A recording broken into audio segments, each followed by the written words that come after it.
Well, hello and good Wednesday morning to you. I'm Scott Fisher, and this morning I'll be continuing to fill in for my good friend Don K. Preston and his morning musings.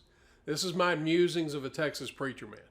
Don's asked me to continue to fill in for him until the end of August. He's been recovering from strep throat for the past 2 months, and his doctor asked that he give his vocal cords a break. Well, we're in the midst of a study of the New Covenant, the covenant established by Jesus, the promised Messiah of Israel and Savior of the whole world. We're seeing that the Old Testament prophecies of a coming Messiah, Messianic kingdom, and New Covenant find their fulfillment in Jesus.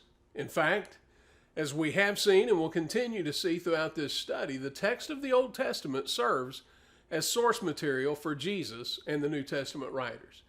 Today we're going to pick up our study with Hebrews chapter 6. Now, again, the first 9 verses of Hebrews 6 are filled with Old Covenant and New Covenant contrasts. Yesterday, we looked at verses 4 through 8 and some Old and New Testament parallels, especially in the teachings and parables of Jesus. Let's refresh with Hebrews 6, beginning at verse 7. For ground that drinks the rain which often falls on it and brings forth vegetation useful to those for whose sake it is also tilled, receives a blessing from God. But if it yields thorns and thistles, it is worthless and close to being cursed, and it ends up being burned. But beloved, we are convinced of better things concerning you and things that accompany salvation, though we're speaking in this way. Now, in yesterday's video, we looked at Isaiah chapter 5 and Jesus' parable of the sower of the seed found in Matthew chapter 13, Mark chapter 4, and Luke chapter 8. Today I want to start with Jesus' teaching regarding a tree and its fruit found in Matthew chapter 7. Now look what he says, verse 15. Beware of the false prophets who come to you in sheep's clothing, but inwardly are ravenous wolves. You will know them by their fruits. Grapes are not gathered from thorn bushes, nor figs from thistles are they. So every good tree bears good fruit, but the bad tree bears bad fruit. A good tree cannot bear bad fruit, nor can a bad tree produce good fruit. Every tree that does not bear good fruit is cut down and thrown into the fire. So then, you will know them by their fruits. Not everyone who says to me, Lord, Lord, will enter the kingdom of heaven, but he who does the will of my Father who's in heaven. Well, I guess we've all heard those that say that the fruit being spoken of here is leading others to faith in Christ. Now listen, while I believe we're to be his witnesses in the earth, and in a sense leading another person to faith is a form of bearing fruit, I don't believe that's anywhere close to what this is being spoken of by Jesus in these verses. So what is bearing fruit? Well, in verse 21, Jesus defines it for us. He who does the will of my Father who's in heaven. Now let me say it this way. We are being conformed to the image of Christ, bearing his character and his nature. We are to be reflectors of the nature and character of God. And not everyone who calls themselves a Jesus follower, not everyone who calls him Lord, will enter the kingdom of heaven. If their life is thorns and thistles rather than fruit, the thorns and thistles are gathered and burned with fire. Now in Luke 13, Jesus told another similar parable, verse 6. And he began telling this parable. A man had a fig tree which had been planted in his vineyard, and he came looking for fruit on it, and did not find any. And he said to the vineyard keeper, Behold, for 3 years I've come looking for fruit on this fig tree without finding any. Cut it down. Why does it even use up the ground? And he answered and said to him, Let it alone, sir, for this year too, until I dig around it and put in fertilizer. And if it bears fruit next year, fine. But if not, cut it down. Now clearly, the absence of fruit leads to being cut down. Fruit is expected. In John 15, the night before his crucifixion, Jesus makes the following discussion of fruit with his disciples following their final Passover meal together. Verse 1, John 15, verse 1. I am the true vine, and my Father's the vine dresser. Clearly a reference back to Isaiah 5. Every branch, now look at this, every branch in me that does not bear fruit, he takes away. And every branch that bears fruit, he prunes it so that it'll bear more fruit. Now you are already clean because of the word which I've spoken to you. Abide in me, and I in you. As the branch cannot bear fruit of itself, it abides in the vine, so neither can you unless you abide in me. I'm the vine. You are the branches.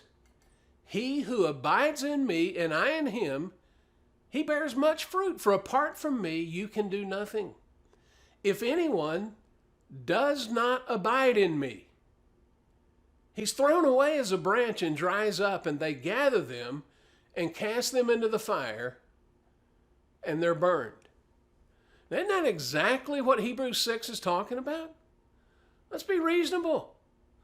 Why would Jesus say, if anyone does not abide in me, if it weren't possible for someone who is in him to not continue in him? It's a pretty clear and consistent warning throughout the Old Testament and the New Testament. Jesus continues in John 15, and for time's sake, we're going to drop down to verse 8, not just to skip it, but for time. My Father is glorified by this, that you bear much fruit, and so prove to be my disciples. Just as the Father has loved me, I've also loved you. Abide in my love. If you keep my commandments, you will abide in my love, just as I have kept my Father's commandments and abide in his love. Now these things I've spoken to you, so that my joy may be in you, and that your joy may be made full. This is my commandment, that you love one another, just as I've loved you. Greater love has no one than this, that one lay down his life for his friends. And you are my friends. There's that big word again. If you do what I command you.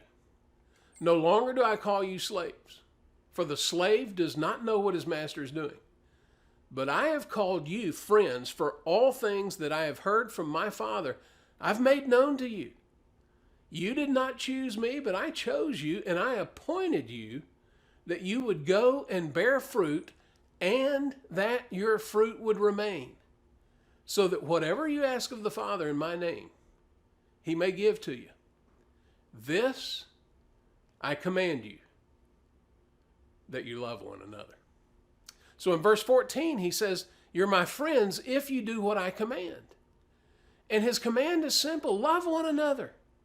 In an earlier attempt to entrap Jesus, the scribes, Pharisees, and Sadducees asked him, what's the greatest commandment?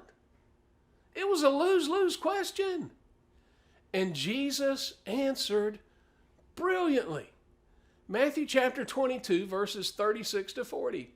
Teacher, which is the great commandment in the law? And he said to him, you shall love the Lord your God with all your heart, with all your soul, and with all your mind. This is the great and foremost commandment. And the second is just like it. You shall love your neighbor as yourself.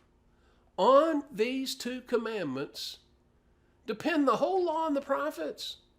Now, in other places, he expanded that to include loving even one's enemies, walking in love toward all people everywhere, regardless of whether or not they like us or whether or not they are like us. That's the defining characteristic of Jesus' followers. That is bearing fruit. Those who refuse to walk in love, who refuse to obey his command, risk being cut off and rejected. Well, we'll bring today's study to a close right here, but we're going to pick right back up here tomorrow And I sure hope you're finding our study to be challenging and encouraging. Don's been mentioning a special sale throughout the month of August of 2021. If you order over $25, he'll give a 15% discount and free shipping for U.S. orders only. You can go to his website at donkpreston.com or BibleProphecy.com. Now this offer ends on August 30 of 2021. I hope you'll take advantage of it. And I also want to encourage you to support Don's ministry with your contributions. The production of videos, the research for, and the writing of books that help people in their pursuit of truth is worthy of your support. And frankly, during COVID, there's been a huge drop-off. So I want to encourage you. You can send a check or make a gift on PayPal. If you're sending a check, make it out to PRI and send it to this mailing address, 1405 4th Avenue Northwest, number 109, Ardmore, Oklahoma, 73401. If you'd like to contribute via PayPal, just send your contribution through PayPal to donkpreston@gmail.com. That's donkpreston@gmail.com. Contributions are tax deductible, and I invite you, listen, join me on Musings of a Texas Preacher Man. I post a teaching 4 times each week on Monday through Thursday.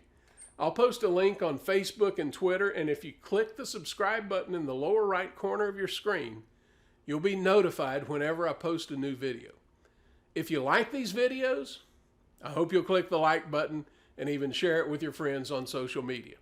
Remember, let Scripture interpret Scripture. Well, I hope you go out and make today a great day. Have a safe and blessed day. And I'll look forward to seeing you right here again